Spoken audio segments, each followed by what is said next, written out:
Hey guys, எல்லோருக்கும் வணக்கம். எப்பவுமே சந்தோஷமா இருக்க வாழ்க்கையில் தொடர்ந்து முயற்சி செஞ்சுக்கிட்டே இருங்க. நன்றி. இன்னைக்கு நம்ம பார்க்க போற ஒரு பதிவு என்னன்னா, அதாவது நம்முடைய அகத்தியர் அவர்கள் சொன்ன சில பாடல்களின் அகத்தியருடைய வைத்திய காவியம் என்ற நூலில் படிக்கும்பொழுது எனக்கு தெரிஞ்ச சில விஷயத்தை உங்களோட கூட பகிர்ந்துக்க போறேன்.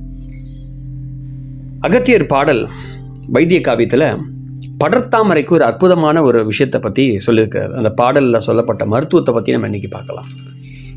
அந்த முதல்ல அந்த பாடல் என்ன சொல்லுது அப்படின்றத பார்க்கலாம்.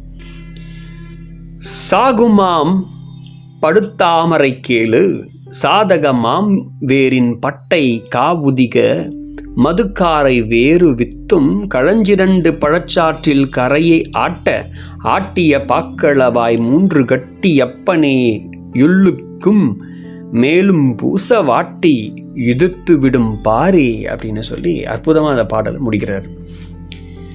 அதாவது என்ன சொல்கிறாருன்னா, தோலில் ஏற்படக்கூடிய தொற்று நோய்களில் முதன்மையாக இருக்கிறது என்னென்னா படர்த்தாமரை எனப்படும் ஒரு வகையான தேம்பல் அப்படின்னு சொல்லலாம். இது உச்சந்தல்ல முகம் வரை பிறப்புறுப்புகள் வரை அப்படியே பறந்து வரும்.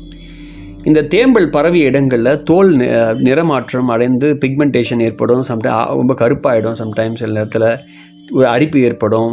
அதை அப்படியே சொரிஞ்சு விட்டோன்னா அப்படியே ஒரு மாதிரி சம்டைம் ரொம்ப கஷ்டமாயிடும். அப்படியே பரவாயிட்டே இருக்கும். உடலில் வந்து சுத்தம் உடலில் வந்து இது மெயினாக சுத்தம் இல்லாதவர்களுக்கு வரும் அப்படின்னு சொல்லுவாங்க. இது தொற்று. இப்போ இருக்க காலகட்டத்தில் நவீன பிரச்சனைகளுக்கு தீர்வு நிறைய விஷயங்கள்ல மருத்துவத்தில் இருக்குது. அதுக்கான மருந்தெல்லாம் இருக்குது. ரொம்ப ஈஸியான விஷயங்கள் இருக்குது. ஆனால் இந்த படர்த்தாமரைக்கு ஆதி காலத்தில் நம்முடைய சித்தர் வந்து அகத்தியர் ரொம்ப அழகாக அதுக்கான தீர்வை கொடுத்துருக்காரு அப்படின்னு இருக்கும்போது ஆச்சரியமாக இருக்காதான். ஸோ அதை தான் இன்றைக்கி பார்க்க போகிறோம். அதாவது மாமரத்தின் வேறு பட்டை எடுத்துக்கணுமா, மதுக்காரை அப்படின்ற ஒரு மரத்தோட வேரையும் அதனுடைய விதையையும் எல்லாம் சம அளவில் எடுத்து நல்லா தூளாக்கி கொள்ளணும். அதுக்கப்புறம் இது ரெண்டுத்தையும் கொஞ்சம் எடுத்து பழச்சாறுனா என்னென்னா எதை சொல்லுவாருன்னா எலுமிச்சை பழம், அதை கொஞ்சம் அரைச்சி அதை உருண்டையாக பண்ணி அதை உருட்டி நமக்கு ஒரு வாயில் போட்டுக்கணும். அதுக்கப்புறம் மீதி இருக்கிறத கொஞ்சம் எடுத்து படர்த்தாமரை பாதிக்கப்பட்ட இடத்துல நம்ம வந்து டெய்லி பூசிட்டு வந்தோம் அப்படின்னா அந்த படர்த்தாமரை பூரணமாக குணமாயிடும் அப்படின்றாரு. 48 நாள்லேயே குணமாயிடும். இப்போ நான் சொன்ன இந்த மூலிகை நாட்டு மருந்து கடையில் கிடைக்கும். ரொம்ப ரேட்டெலாம் ரொம்ப கம்மியாக இருக்கும். ஸோ நீங்களே ட்ரை பண்ணி பார்க்கலாம். அதாவது ஒரு கழஞ்சி அப்படின்னு சொல்கிறது என்னென்னா, நம்ம இப்போதைக்கு கரண்ட்டுக்கு என்னென்னா 5 கிராம், ஒரு 5 கிராம் அளவு. ஸோ பாடலில் சொல்லப்பட்ட அந்த கழஞ்சின்னு சொல்லுவாங்க. ஸோ அதுக்கு 5 கிராம் அளவு நீங்கள் எடுத்து பயன்படுத்தினா ரொம்ப அற்புதமாக இருக்கும். ஸோ ட்ரை பண்ணி பாருங்கள்.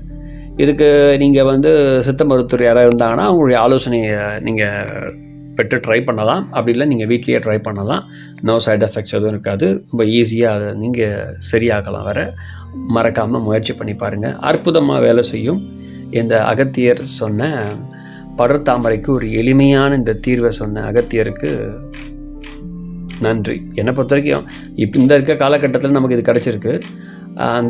நமக்கு நிறைய மருத்துவம்லாம் இருக்குது. அந்த காலத்தில் இதெல்லாம் கிடையாது. அப்போ எப்படி இதெல்லாம் பண்ணாங்க அப்படின்றது ஆச்சரியமாக இருக்கும். என்னை பொறுத்தவரை ஆச்சரியமாக தான் இருக்குது. உங்களுடைய பார்த்துட்டு நீங்கள் சொல்லுங்கள், இது ஆச்சரியமா இல்லையான்னு.